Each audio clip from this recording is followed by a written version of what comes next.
Hello everyone, welcome to OWTV. My name's Commander X and I'm here with Landon from Qadsiah to talk about their recent fixture. How are you doing today, Landon?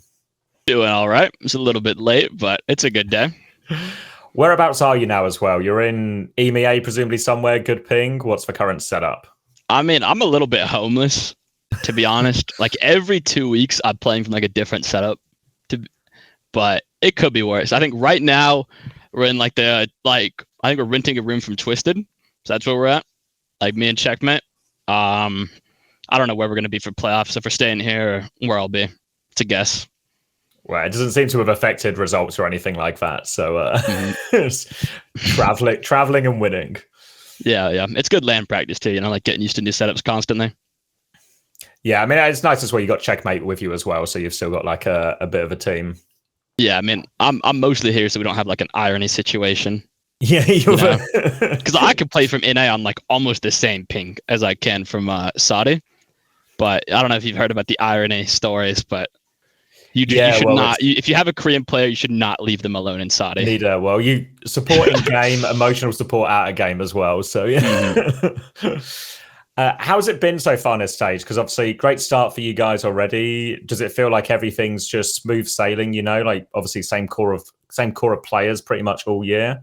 Is it just settled in the team now, business as usual? I mean, scrims have like for sure been tougher. Like half of it is like us, like making it tougher, like trying to learn new comps and new styles to like prep for Stockholm. Half of it is the meta. So it's been like a bit tougher, like definitely harder scrims than stage 2, but it's working out so far. I wanted to talk a little bit as well because one addition you did make was adding Chase to the roster as well. What's it been like integrating Chase and working with him as a new teammate? Chase is a really, really smart player. Like we played him in some matches. We're still going to play him in the future, but even outside the game, it's like I think tank players are the most helpful sub players to have. Because like when you're VOD viewing or talking about problems, it's like really, really helpful to have like a second like opinion from someone who sees the game a different way. And then I wanted to get into the actual game itself because I think you mentioned it on your post-game interview as well, and very much the word on the street is Virtus.pro have been dominating pretty much everyone in scrims. So what were your actual expectations before the game? How were you sort of preparing or kind of framing it as a team? I think going into the match, so a week before the match, all hope was lost. It was a desolate land. There was no hope at all. And then a couple of days before the match, we figured out like some of the comps you saw on map 1 and stuff, that like stuff to like actually like give us an edge. So the day right before the match, I think me and most other players felt really, really confident. But if you had asked me like a week before, it was not looking good. And how much of what we saw from you guys in that match was just what you would play anyway, or was some of it like specific for Virtus.pro and what you expected out of them? That's a good question. I think we like at the very start of the stage, we like kind of thought Sim was dead. And then even while we thought Sim was dead, we were like, oh, but it'll work versus VP, even in the lowest lows of Symmetra, we still think like double flex DPS, I think it's a really, really bad matchup against Sim, to be honest. And like even like when we wouldn't play it that much against other teams, it was still something like we planned from the very start to play against them. Because it felt like there was a lot of different comps throughout the series, or different like versions of the same style of comp. You started Lijiang Tower, you started on Bastion. Was this very much you expected the Zarya and you thought that was the best answer to it? Yeah, like in scrims, the comp that we struggled the most was like this. It was like this Genji Zarya Wuyang comp, and it felt so like frustrating to play against. It was like a bubbles Genji going on you permanently. One fight is Wuyang ulted, one fight throwing in the grab or is blading, and like the CD cycle was so like infuriating to play against. And then I don't even know who had the idea to play Bastion, but someone was like, "Hey, Bastion's really good against Zarya," and it was like, "Oh, it's actually not a bad idea." And we tried it in scrims. And it went insane. I think who was it? SSG did it in one of their games, like early on. I think on like one map. Yeah, they stole it from us. I see him taking all the credit. We scrimped them like a full 2 hours of like off take mirror and just like rolled them on like the Bastion comp. Like they could not take it. And then Eichenwalde, probably the toughest of all the maps you had against them as well. Ran into a lot of issues with their Sigma comp. I think a lot of people probably quite surprised to see the Sigma. Were you surprised to see the Sigma, or had you seen them run it before? We really thought they were going to play Hazard. Like, if you look at like our defense comp, if they start Hazard into our defense comp, it's like it looks so juicy, you know. Like, our game plan was, you know, like we have Torb, Soj, Diva. There's no Zarya. What's he gonna play? You know, he's not gonna Diva Mirror. No one's gonna Diva Mirror. So like, we thought he was gonna play Hazard. He rolled out on Sig, kind of cooked our game plan a little bit, but it ended up working out. But even then, like, I think even if we lose that map, it's not really the end of the world. Like, that's like a sim ban on a long map like that. It's like almost worst case scenario for us, you know. Even if we lose that, like if we drop that map, I think we still win the series. And then, yeah, it's the May change when you got over to your attack seemed to be the difference maker all of a sudden. Suddenly, Vesper couldn't really hold any space. Now he was sort of holding almost quite freely in a lot of the other ones here. You said checkmate, I think, in your post game was the instigator of this. So it wasn't like a pre-planned swap or anything you had. It was just checkmate in the moment, saw the vision.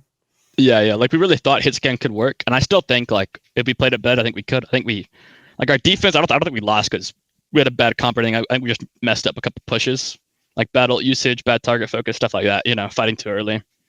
But the May, like, was a really good call. And we've played it before. Like, it's not the first time we've put lab down May, you know. It's something that we've pulled out, like, I mean, not a lot, but it's not our first time, you know. Yeah, I feel like historically you probably used it more as like a sort of diva counter. You do like the sim May sort of double or unmatrixable damage. Yeah, and then just played like quite a point focus game. Yeah, because I think May feels like a similar role to Sim, where like one of our DPS just hard pushes like the front line, and the other DPS just get to do whatever they want, you know. Yeah, well, I think that's how you ended up breaking it a lot of the time. Like Checkmate would find these like quite almost long flank positions, and then all of a sudden they're sort of half dealing with that, but then suddenly Vest needs all the help in the front line as well, and it's just too much for him to handle. Yeah, because Checkmate's really good at playing that like 1v2 style.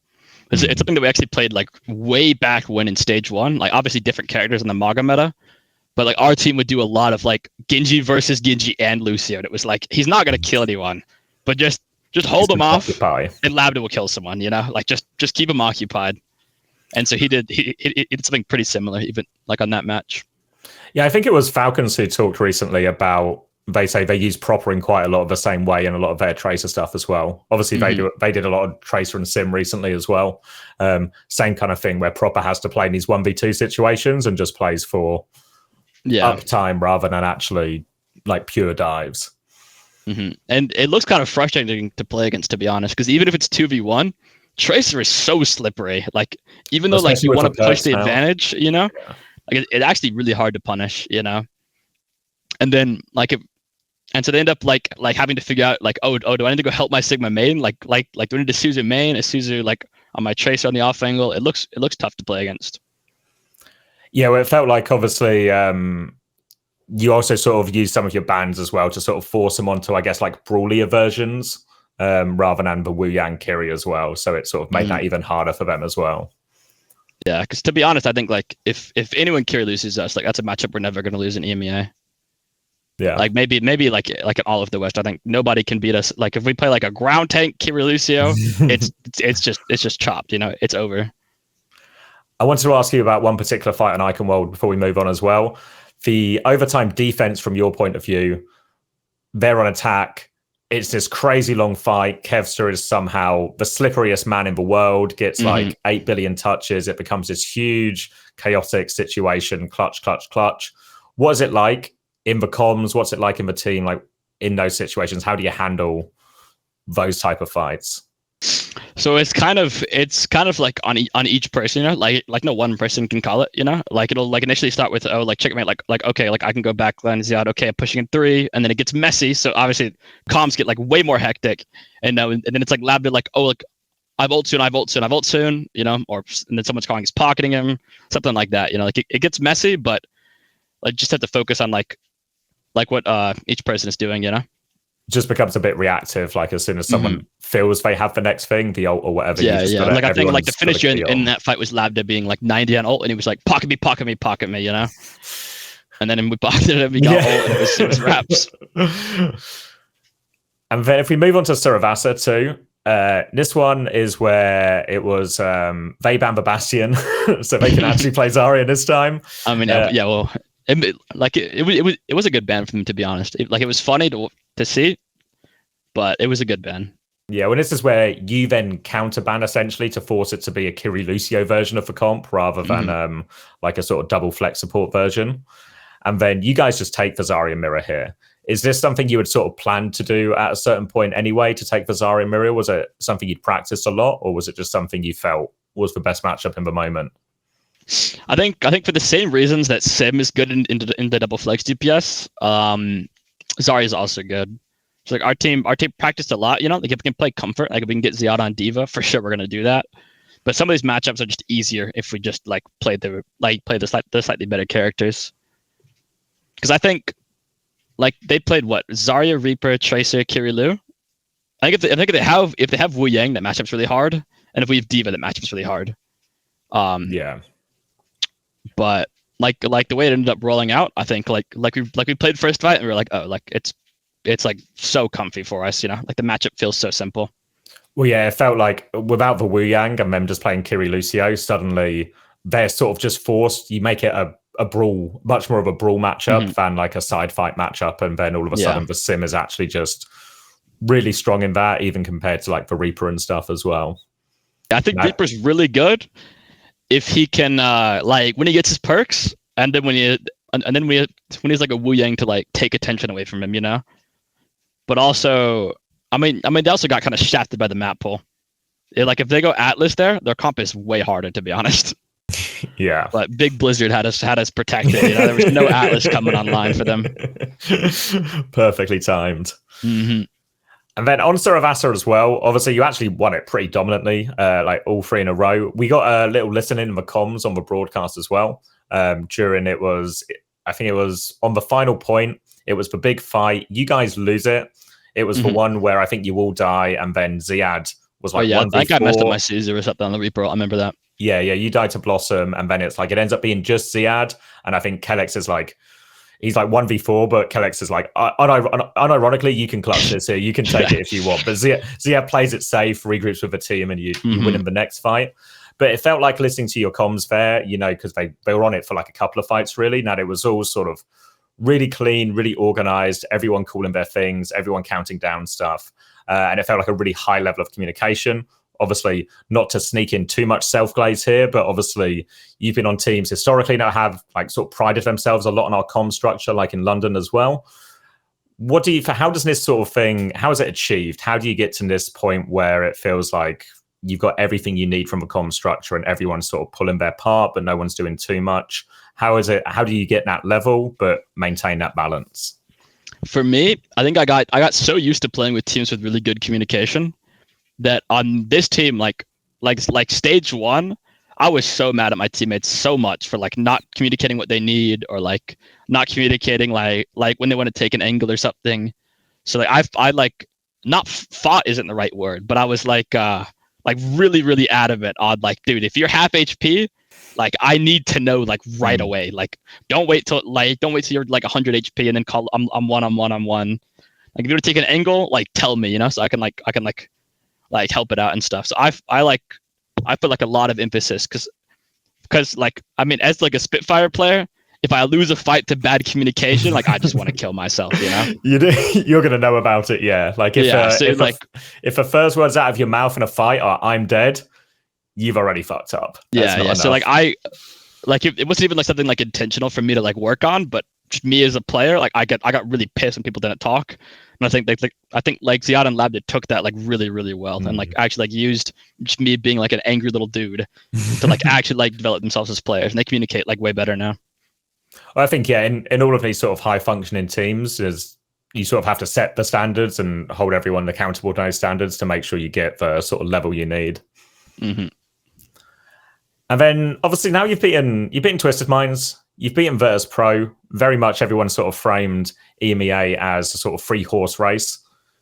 Does this give you, how much confidence does this give you now going into the rest of the regular season and obviously into playoffs beyond that? I mean, not to jinx myself, but the regular season's kind of over for us now.